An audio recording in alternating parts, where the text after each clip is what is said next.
There it is!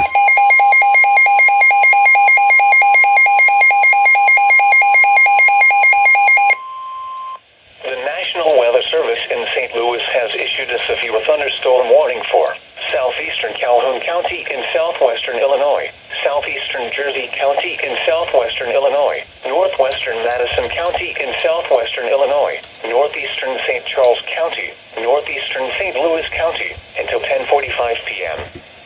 At 10:03 p.m., severe thunderstorms were located along a line from 7 miles north of St. Peters to over Cotteville, or along a line from 6 miles east of St. Paul to over Cotteville, moving northeast at 40 miles per hour. Expected hazards include 60 miles per hour wind gusts and small hail. This is a radar-indicated threat. The following impacts are expected. Expect damage to roofs, siding, and trees. This severe thunderstorm will be near St. Peters, Cotteville, Weldon Spring, O'Fallon, Garden Prairie, and St. Paul around 10:05 p.m. St. Charles and Harvester around 10:10 p.m.